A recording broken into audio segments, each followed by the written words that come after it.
we're going to talk more on the field action. We did get Aaron Philo named the starter down at Florida yesterday. We've got some other named quarterbacks. We've already told you about Blaze being the quarterback at Vandy. Northwestern goes with Aiden Childs, one-time Oregon State, one-time Michigan State starter, right? Yeah, started 20 games in his career, and I thought Childs was going to be a lot better under Jonathan Smith than he was last year, but it seems like Northwestern has one of these guys every year that's got a little bit of experience playing from another team, coming in from the portal, and they always turn out very average. Yep. So, and Tulane named their starter Zion Chris Gramillion. I like that name. Duke Walker Eggett. He's a starter there at Duke. Seems to be a step down from Mensa, but we'll see. And Oregon State went with Brendan Atkinson. He comes from, I believe, Mercer, and he's now the starter at Oregon State. Some more starters named yesterday in college football. All right, let's name some first losses if we can. We'll just look at the schedule and on the fly where the first losses is. Forster's going to randomly throw up an SEC team schedule, and we'll pick the first losses here. Let's try to remember where the first loss is so we don't And this is where we cross ourselves up again. Yeah, it can't be like Ole Miss and LSU the same weekend. Yeah. All right, Forrester, give us the first schedule. Oh, we'll start with Alabama. The Crimson that Tide. is going to be October 10th. Hyped up game against Georgia. Georgia finally exercised the demons in Atlanta last year. I think Georgia is the cream of the crop when it comes to the SEC this year, and I think Alabama has handed their first loss after a 5-0 start that they must have. White is home games on our schedule, so that's in Bryant-Denny Stadium on October the 10th. That's where I would go to, Brown, but Georgia winning in Tuscaloosa last time was Matthew Stafford dropping it down the chimney in overtime. What a throw. Yeah, that was it. Saban's first year, 2007. Yep. Yeah, I'll put Georgia as well. I am going to take Texas A&M. I'm going to say Alabama makes it through that gauntlet. They make it through that gauntlet, and they get to the game before the bye week, and they drop, and unfortunately for the fans, homecoming against Texas A&M. I think they beat Georgia at home. They win at Tennessee, and Texas A&M is Bama's first loss. Well, you are taking drama out of the Alabama fan base back to our DEFCON 1 and that under 8.5. If they open the season at 7-0, all the stress is off because there is no way they miss a college football playoff.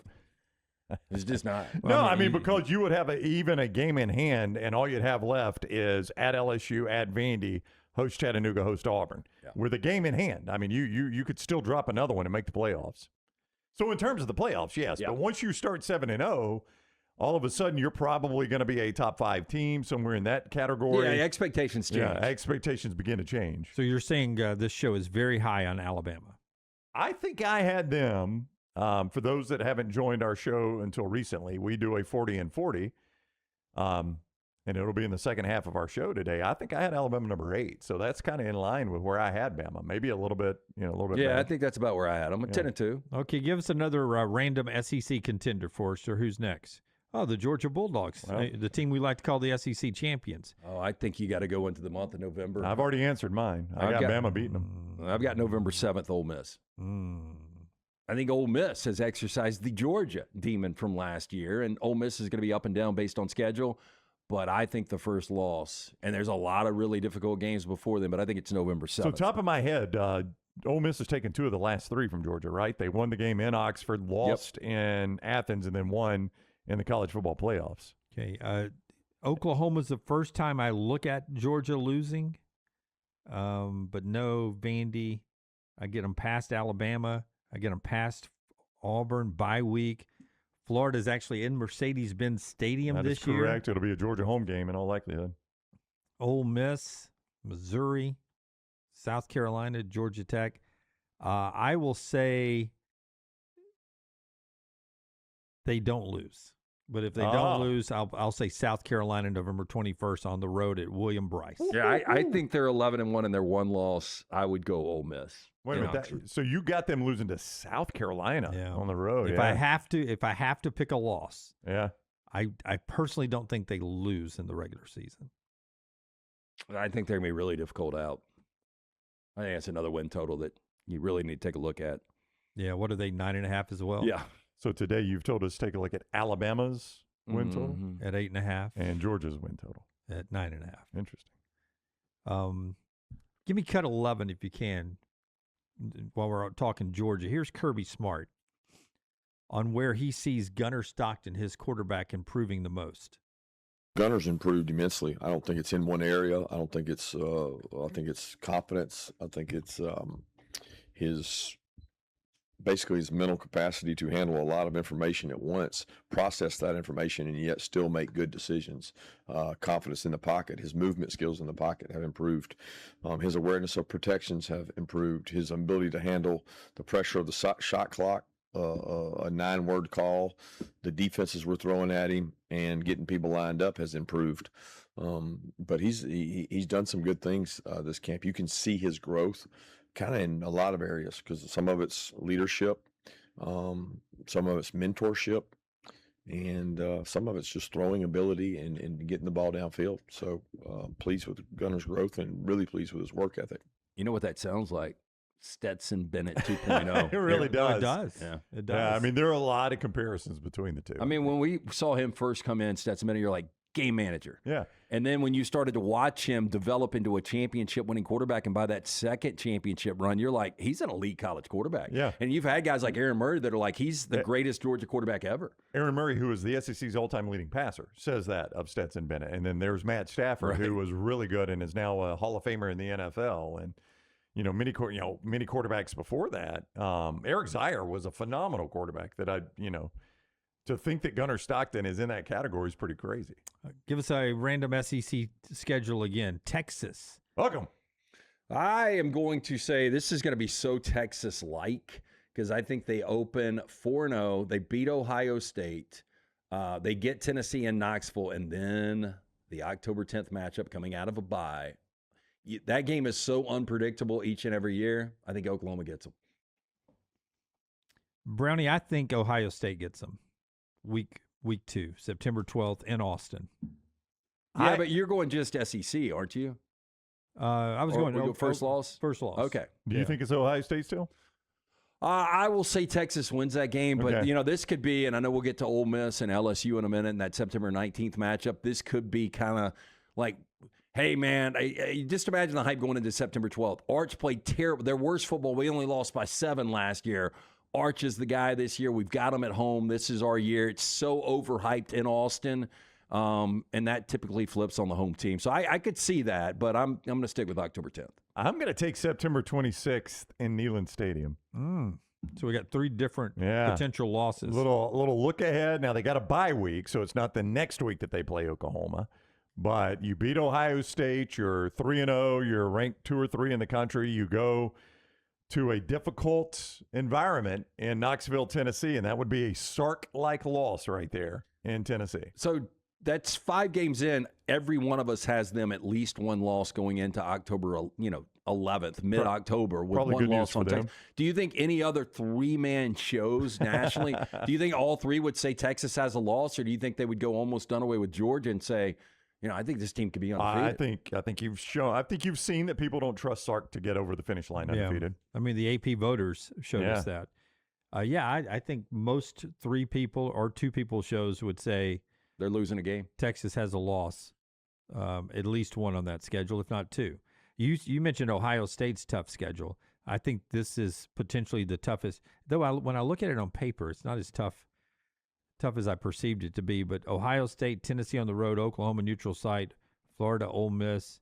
See, there's no Georgia, there's no Alabama. There's no like brutal, like I highlighted Alabama's brutal stretch. You don't really get that. I guess your most brutal stretch would be Tennessee, Oklahoma, Florida, Ole Miss, that 4 games. I mean, that's not easy. How can we be 3 years into the Texas and Oklahoma being in the SEC, and Oklahoma still has a tougher schedule than Texas? I bet Oklahoma fans are asking that same exact question. You guys, this schedule, I mean, when you've got tough? When you've got Ohio State out of conference, same month you got to go to Tennessee. You've got Oklahoma neutral site. That's a top 10 team. You get a break with Ole Miss coming to Austin, but you've still got to go to Baton Rouge and to College Station in November. I think most people look at it. And Missouri's a top 25 team. We don't even talk about that game. I know. I think most people look at it that you get State and Arkansas. I mean, that's 2 bottom of the conference perceived teams, right? State and Arkansas. So you get both them.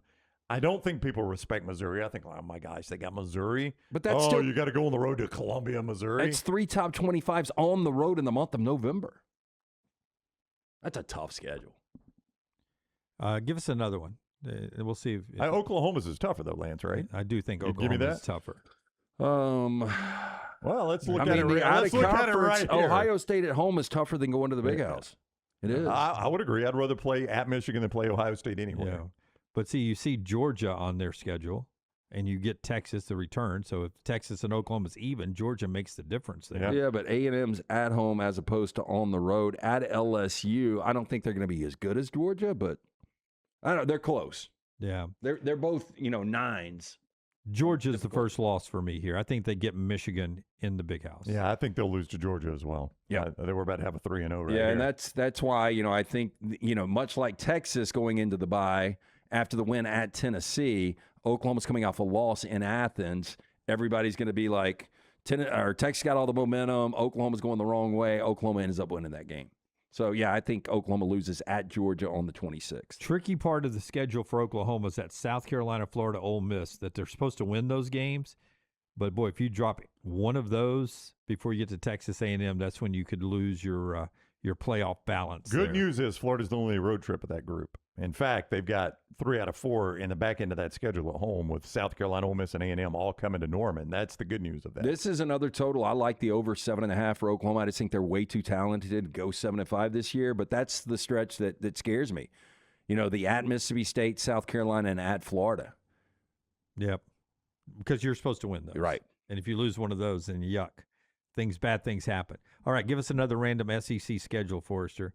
Ole Miss. Toddy, tough schedule. I think we're all going to agree. I think it's LSU too. I think they're going to drop that game at home. Too much emotion. It's just that.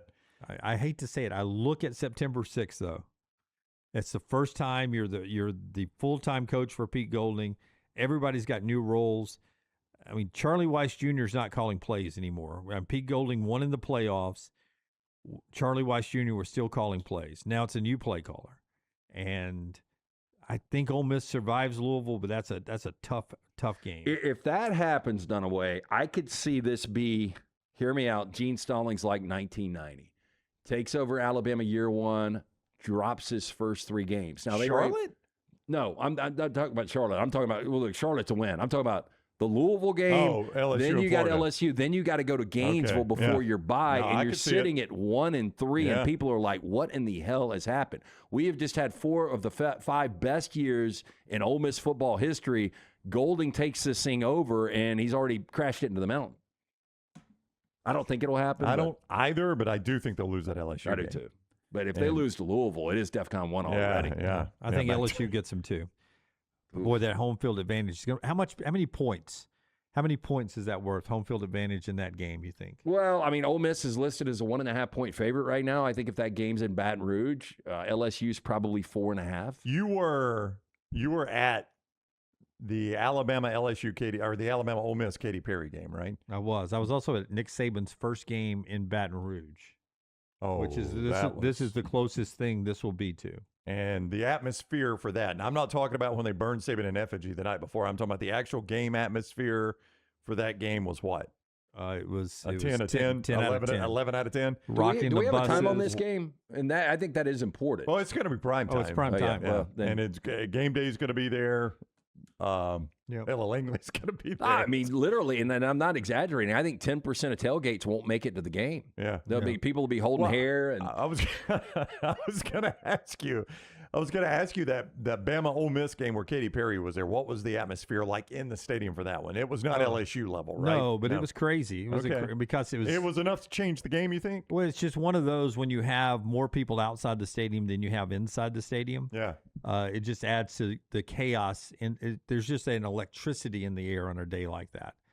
But it was pretty crazy on the inside because there were, I don't like saying things that make fan bases look bad, but occasionally there were things being thrown onto the field. I could imagine. Water bottles or whatever.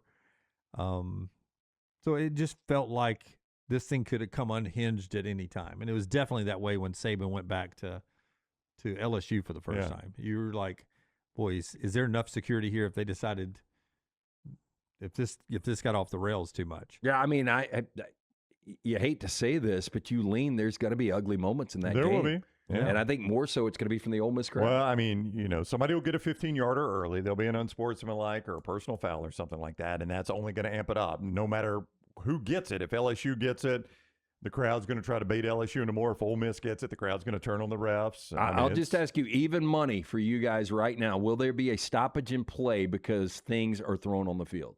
Is there a bad review? I mean, we saw it with Texas and Georgia. I mean, wouldn't you say it's almost even money, though? Yeah, I would, because there's a good chance of a bad review. I would venture to say that lane running out onto the field, there will be things being thrown on. I mean, it happened in Knoxville when he first went back there, and that was separated by a decade of him being the Tennessee coach and the Ole Miss coach. And he was only there 1 year. Yeah. If he took a battery to the temple coming out of the tunnel and it put him down, do you think they delay the game, or do you just go ahead with kick? ESPN's like, man, we got this window here. Charlie Watts Jr. gets his first win. You can build up the drama by delaying the game, yeah. I mean, that's good TV. If you don't think Lane would come out with a Civil War bandage around his head with a blood spot on it, you're nuts. Yeah. Holly, you're down around the tent. Is Coach Kiffin still in there? But, I mean, if his vitals, if you checked his vitals and he was okay, I think you go on with kick. Yeah, you delay it, though. It's good, just good TV. It's good drama. Okay, we're picking first losses for some SEC contenders. Another random schedule, Forrester. Here's LSU. So September 26th, Texas A&M after the big emotional win in Oxford. I think, unfortunately, for Ole Miss and LSU, they have got challenges after that game in Oxford. LSU turns right around and hosts a conference favorite and college football playoff favorite at home. That is a tough matchup. Yeah, and am I remembering this wrong? But it seems like A&M LSU is always a fun, unpredictable game, and who we think is going to win doesn't win, much like Texas Oklahoma. Yeah. And that game could be a night game. It's in the flex window, so it's either a 2:30 or primetime kick. So night game in Tiger Stadium, that could be a wild atmosphere after they've conquered Ole Miss and they come back and have to play A&M. Probably waiting to see if LSU wins that Ole Miss game to make it prime time. But, probably so. Clemson in the opener, did y'all pause there at all? No? Oh, yeah, I forgot. Yeah, Brian, I thought you've got Clemson winning this I'm game. going to take Clemson in the opener, Dunaway. They're going to start 0-1. No, okay. I was going to wait and jump on that one win. Well, different people. Texas A&M for me. I'll agree with you guys. Yeah, that A&M game, in all honesty, that's a really difficult matchup. And in case you don't remember, Ole Miss gets Florida in Gainesville the week after that game against LSU. So both of them have a very, very big challenge after that. All right, Forrester, give us another random one. Texas A&M. First loss for Texas A&M. We're looking for them. Everybody on the board just picked them beating LSU. That's right. I'm going October 24th in Tuscaloosa against Alabama. See, I got them beating Bama that week. Wow, Brown. I'll tell you what. I'm going to go. I have got A&M opening 7-0. I'm going to go revenge game. Finish the deal this time in Columbia. They've beaten Bama. They're probably, if they're undefeated, and I think they will be, and have beaten Alabama at that point, A&M's probably a top 5 team. South Carolina, let me see, is that a night game? We're gonna. No, it's a mid-afternoon game. It's gonna be a wild atmosphere in Williams-Brice. You know what's funny about this? If you are correct and they're 8-0 coming out of the break, and then they lose in Columbia, that's the Mike Elko way. Yeah, then people are like, "Oh damn, yep. Here it comes! Here it comes again." Yeah, like if they lose 2 of these next 3, they're out. Still got to play Tennessee. Still got to play Texas. Yep. I'm trying to pick my first Texas A&M loss. I'm going to say, I think it's Alabama. I'll say Alabama. I'll say Alabama too. That's a good one. Boy, that's a bad ending, isn't it? What if they lose to Oklahoma and Texas? Yeah. Yeah, I mean, they got to make hay in September and October. I mean, Alabama, South Carolina, Tennessee, Oklahoma, Texas. That's a 5-game losing streak possibility right there. I mean, that South Carolina game's a classic trap Brown, game. you're just picking upsets. I love it. Doing. Yeah. Oh, is this not the upset alert? I don't know how many more we have for us. So who's next? Tennessee. First loss for Tennessee. Tennessee for me is going to be Texas on the 26th. See, I had them beating Texas. I think it's going to be too hyped up too. I'll tell you what. I think they'll have trouble coming off that Texas win, and Alex Golesh gets his first big win as an Auburn coach, and they win in Knoxville. I think Tennessee's going to beat Texas. They're going to be 4-0.